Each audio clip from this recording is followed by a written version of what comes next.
नमस्कार साथियों, मैं अशोक कुमार और लेकर हाजिर हूँ एक और प्रश्न कक्षा 10 गणित से यानी मेंसुरेशन से, जो क्षेत्रफल से संबंधित है, वृत्तखंड और त्रिज्यखंड के क्षेत्रफल से संबंधित है। देखिए प्रश्न कुछ इस तरह से है। 7वां प्रश्न है 12.2 प्रश्नावली का। त्रिज्या 12 सेंटीमीटर वाले वृत्त की कोई जीवा केंद्र पर 120 अंश का कोण अंतरित करती है। संगत वृत्तखंड का क्षेत्रफल ज्ञात कीजिए। पाई बराबर 3.14, रूट 3 बराबर 1.73 लीजिए। ये कोई वृत्त है और ए बी सी डी उसका एक त्रिज्यखंड है और बी डी एक जीवा है। कह रहा है कि बी डी जीवा द्वारा केंद्र पर 120 अंश का कोण अंतरित होता है। बी डी कोई जीवा है। जीवा के दोनों सिरों को अगर केंद्र से मिला दिया जाए तो केंद्र पर जो भी कोण बनता है उसे जीवा द्वारा वृत्त के केंद्र पर अंतरित कोण कहते हैं, जो कि यहाँ पर 120 अंश का है। तो पूछा गया है वृत्तखंड बी सी डी, ये जो रेड शेडेड एरिया है इसका क्षेत्रफल पूछा गया है। ये एक वृत्तखंड है। इस वृत्त के अंदर ये एक लघु वृत्तखंड है। जीवा के इस तरफ है जो, और जीवा के उस तरफ होता है वो पूरा एरिया दीर्घ वृत्तखंड कहलाता है। तो यहाँ पर लघु वृत्तखंड का क्षेत्रफल पूछा गया है। तो इसको ज्ञात करने के लिए पहले हमको इस त्रिज्यखंड का ए बी सी डी का क्षेत्रफल ज्ञात करना पड़ेगा। उसके बाद इस त्रिभुज का भी क्षेत्रफल ज्ञात करना पड़ेगा, और त्रिज्यखंड के क्षेत्रफल से इस त्रिभुज का ए बी डी का क्षेत्रफल घटा देंगे तो हमारे वृत्तखंड का जो पूछा गया है क्षेत्रफल वही निकल के आ जाएगा। देखिए किस तरह से है ये हल।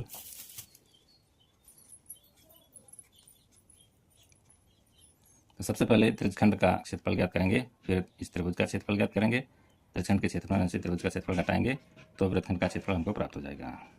त्रिज्यखंड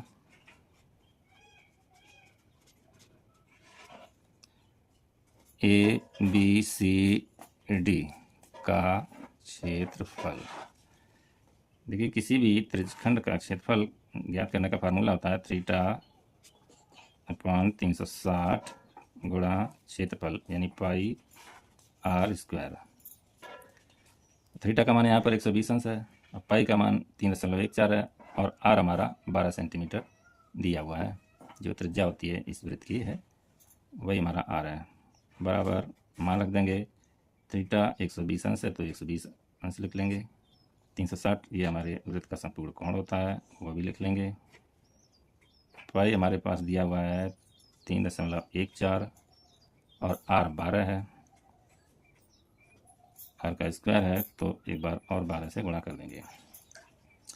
अब इसको हल कर लेते हैं। 0 से तो 0 कट जाएगा, 12 की टेबल से एक बार में 12 और 3 बार में 36 कट जाएगा, 3 की टेबल से एक बार में 3 और 4 बार में 12 कट जाएगा। अब हमारे पास बचेगा 3.14 गुणा 12 और गुणा 4।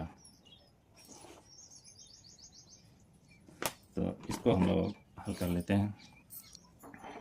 12 चौके 48, ये तो गुणनफल यहीं हो जाएगा 48। 3.14 को 48 से गुणा करना है। 8 को 32 2 से 3 आ जाएगा, 8 8 3 11, 1 आ जाएगा, और एक हासिल का हो जाएगा यहाँ पर, और 8 3 24, 1 25 हो जाएगा यहाँ। 4 चौके 16 से हासिल 1, 4 4 1 5, 4 3 12, 2 और 7 0 और 5 1, 150.72 आ रहा है यहाँ पर। 150.72, और चूंकि ये क्षेत्रफल है तो इसको सेंटीमीटर स्क्वायर में लिखेंगे। तो ये हमारा त्रिज्यखंड का क्षेत्रफल आ गया है।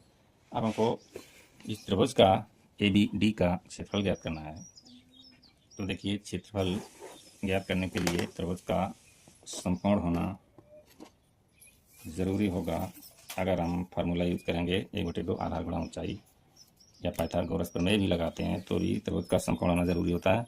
ये समकोण त्रिभुज नहीं है, ये अधिक कोण त्रिभुज है, क्योंकि इसमें एक कोण 120 अंश का है। हम देखिए इसको समकोण बनाएंगे इस तरह से। ये अगर हम केंद्र से जीवा पर लंब डाल देंगे तो हमको 2 समकोण त्रिभुज प्राप्त हो जाएंगे। इस बिंदु का नाम एफ है, मान लीजिए एफ। ये अब ये समकोण त्रिभुज हो गया है जिसमें हमको सिर्फ एक भुजा मालूम है ए डी। ए एफ भी नहीं मालूम, एफ डी भी नहीं मालूम है। तो ऐसे में सिर्फ त्रिकोणमिति एक सहारा होता है जिससे इस त्रिभुज की भुजाओं को ज्ञात किया जा सकता है, तो हम त्रिकोणमिति का यूज करेंगे। देखिए किस तरह से त्रिकोणमिति का यूज करके। तो अब हम काम करेंगे त्रिभुज AFD में। त्रिभुज AFD,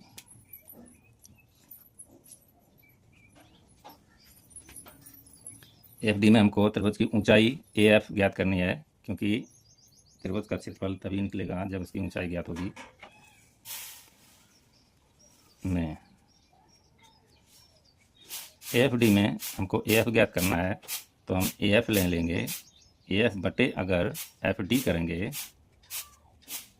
तो ये हो गया लंब बटे कर्ण हो गया है, जो कि sin 30 डिग्री के बराबर होता है। देखिए ये कोण 30 अंश का बचेगा, क्योंकि ABD त्रिभुज में एक कोण 120 अंश का हो गया और त्रिभुज के तीनों कोणों का योग 180 अंश होता है, उसमें से 120 निकाल देंगे तो 60 बचेगा। 60 में ये दोनों कोण बराबर हैं, क्योंकि AF जो है BD पर लंब है, इसलिए ये जो BD रेखा है आधी आधी हो गई है, दो भागों में बट जाती है बराबर बराबर। और चूंकि ये दोनों भुजाएं बराबर हैं, इसलिए इनके सामने के कोण भी बराबर होंगे, तो 60 अंश में बराबर बराबर करेंगे तो 30 अंश बचेगा, इसलिए यहाँ पर साइन 30 अंश आया है। और साइन यहाँ पर इसलिए लगेगा क्योंकि हमको भुजा ज्ञात करनी है AF। तो जो भी अनुपात लेते हैं उसमें इस तरह से लेना चाहिए कि उसमें एक भुजा तो वो शामिल हो जाएगी जिसको हमको मान ज्ञात करना है, और एक हमको ज्ञात भुजा लेनी पड़ती है, इसलिए हमने यहाँ पर AD लिया है। AD लेना होगा, यहाँ पर AD हमको ज्ञात है, एक ज्ञात भुजा शामिल होना जरूरी होता है। AF का हमको मान ज्ञात करना है और AD का मान हमको ज्ञात है, तो यहाँ हो जाएगा AF बटे AD हमारा 12 है तो हम 12 ले लेंगे, और साइन 30 अंश का मान 1/2 होता है तो वो रख लेंगे। अब AF बराबर हो जाएगा, ये 12 इधर भाग कर रहा है तो उधर गुणा करेगा, 12 का 1 में गुणा होगा तो 12 ही आएगा, बटे 2 हो जाएगा। तो इस तरह से AF बराबर 6 सेंटीमीटर हमको प्राप्त हुआ है। AF 6 सेंटीमीटर, यानी त्रिभुज ABD की ऊंचाई हमको मालूम हो गई है। जब ऊंचाई मालूम हो गई है तो अब हम इस त्रिभुज का क्षेत्रफल निकाल सकेंगे। त्रिभुज ABD का क्षेत्रफल बराबर हो जाएगा 1/2। क्षेत्रफल का फार्मूला होता है 1/2 आधार गुणा ऊंचाई। इस फार्मूले का यूज़ करके हम त्रिभुज ABD का क्षेत्रफल ज्ञात कर लेंगे। आधार हमारे पास अभी नहीं आया है, आधार भी ज्ञात करना पड़ेगा।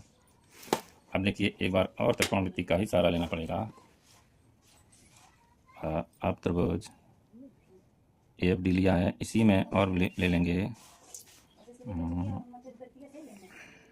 अब हमको FD ज्ञात करना है। FD बटे AD देखिए, अब हमने ये वाली भुजा ज्ञात करनी है, तो ये कॉस लगेगा यहाँ पर, क्योंकि कॉस होता है संलग्न भुजा, जिस कोण पर कॉस लगा रहे हैं उसके संलग्न भुजा बटे कर्ण, ये होता है कॉस का मतलब। ये हो जाएगा कॉस 30 डिग्री। FD मालूम नहीं है, ऐसे ही लिख लेंगे, FD बटे AD हमको मालूम है, ये 12 है, बराबर कॉस 30 डिग्री का मान होता है √3/2। अब देखिए 12 उधर ले जाएंगे तो 12√3 हो जाएगा। FD बराबर 12√3/2। तो इस तरह से FD बराबर हमारा 2 की टेबल से 1 बार में 2 कट जाएगा, 6 बार में 12 कट जाएगा, 6√3 आ रहा है। 6√3 आ रहा है। तो यहाँ पर ये FD है और ये इसका 2 गुना करना पड़ेगा। FD तो आधा है, पूरा आधार तो BD है, इसका 2 गुना करेंगे तो 12√3 हो जाएगा इसका आधार। 12√3 गुणा ऊंचाई हमारा 6 आया है, ये क्षेत्रफल होगा इस त्रिभुज का। तो देखिए इसको दोबारा व्यवस्थित करते हैं, 12√3 गुणा 6/2, ये वाला 2, तो इसको काट देते हैं, 2 की टेबल से 1 बार में 2 और 6 बार में 12 कट जाएगा। तो ये आएगा 6 गुणा 6 36, 36√3 आ रहा है, 36√3। अब चूँकि √3 का भी मान हमको दिया गया है, इसका मतलब उसको यूज करना चाहिए। तो √3 जो है हमारा वो है 1.73, 1.73 है। यहीं पर 1.73 में 36 से गुणा कर देंगे, 6 18 18 हासिल 1, 6 से 43 43 3 हासिल 4, 6 6 4 10, 3 3 9, 3 से 1 हासिल 2, 3 का 3 2 5, 8 9 3 12 2 हासिल 1 2 6, 62.28 ये आया है, 62.28 सेंटीमीटर स्क्वायर। अब देखिए हमारे पास त्रिज्यखंड का भी क्षेत्रफल है ये, और त्रिभुज का भी क्षेत्रफल हमको मालूम हो गया है ये 62.28। अब हम त्रिज्यखंड के क्षेत्रफल में से त्रिभुज का क्षेत्रफल घटा देंगे तो हमको जो वृत्तखंड है ये वाला उसका क्षेत्रफल ज्ञात हो जाएगा।